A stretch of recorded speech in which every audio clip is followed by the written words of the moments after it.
Ka marrë fund arratia që prej dhjetorit të vitit 2025 e Ergjys Agasit i etiketuar ndryshe si eminenca gri e kryeministrit Edi Rama në disa vitet e fundit. Në fakt, lajmi i ditës ka qenë edhe një nga, do ta themi, refreni i protestës dhe i fjalimeve në podiumin e protestës së flamingove në sheshin Skënderbej, ku prej disave është konsideruar si rënje shteti, prej disave është konsideruar si sukses apo si nisja e mbar e një pune nga spaku. Ergjys Agasi në fakt është një nga personazhet e cili është shumë i diskutuar, shumë i emetuar në lidhjet e tij të ngushta, jo vetëm me kryeministrin dhe me politikën shqiptare, por edhe me grupe të diskutuara apo të hetuara nga prokuroria shqiptare në lidhje me veprimtari kriminale apo edhe të jashtëligjshme, të cilat e kanë vënë në diskutim prezencën e tij brenda dhomës kryeministrore. Por sot që flasim, Ergjys Agasi është marrë i pandehur pikërisht për çështjen e skandalit të Akshit. Fillimisht u thanë që ka shumë materiale filmike të cilat zoti Agasi i disponon, por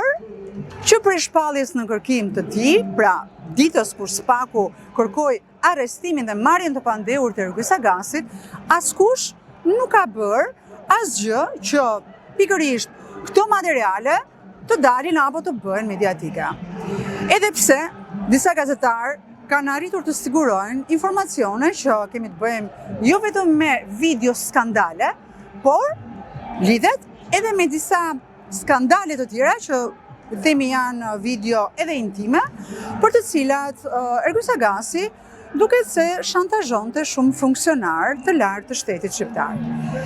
Ajo që është për të vënë në pikpyetje dhe në diskutim mediatik është fakti që dy nga prokurorët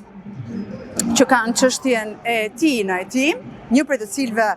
është edhe Altin Dumani, pra ish prokurori dhe kreu i spakut në këtë prokurori, nuk kanë raporte shumë të mira me kryeministrin, ndaj do të shikojmë se kush do të jetë hetimi që ata do të ndjekin në lidhje me këtë figurë enigmatike, por edhe shumë të diskutuar, për të cilin thuhet që ka shumë materiale. Ergjys Agasi është mbrojtur në këtë proces hetimi nga kryetari i Dhomës së Avokatëve, Maksim Axhia, i cili dhe media në përgjithësi ka diskutuar që në shpesh raste,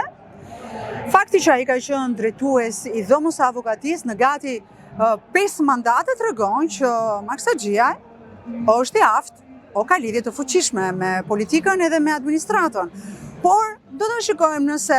avokatia e Maksim Axhisë do ta shpëtojë Ergjys Agasin nga akuzat për të cilat spaku ka ngritur. Dhe të jemi të sinqert, akuzat në Ergjys Agasit janë akuzat të cilat flasin për krim të organizuar kriminal. Njëri nga kolegët e mi e ka përmendur pikërisht Ergjys Agasin edhe në një intervistë që është drejtuar kryeministrit, për të cilin kryeministri nuk e ka mohuar faktin që me Ergjys Agasin njihet, por ka mohuar që ai t'i ketë dhënë kontribute një individi të tillë. Ergjys Agasi ditën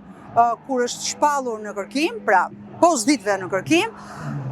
kryeministri Rama vrapoi të shkojë në Durrës dhe të dekoroj me mirënjohje të Partisë Socialiste babain e tij. Një moment i cili solli goxha debate dhe shumë diskutime nga analistë të medias, por edhe ata që e njohin mirë politikën, apo edhe fushën e kriminalitetit në Shqipëri.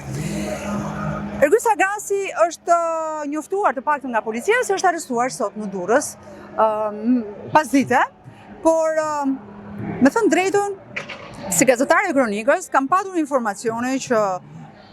edhe nga deklaratat të bëra nga avokati i tij në vendosjen e masave të sigurimit, që Ergjys Agasi do të dorëzohej. Lind pyetja, a është dorëzuar me një deal të madh Ergjys Agasi në SPAK, apo SPAK-u bashkë me BKH-n ka vendosur që të nisë një erë të re kundër krimit brenda shtetit? Mbetet për t'u parë. Lini komentet tuaja.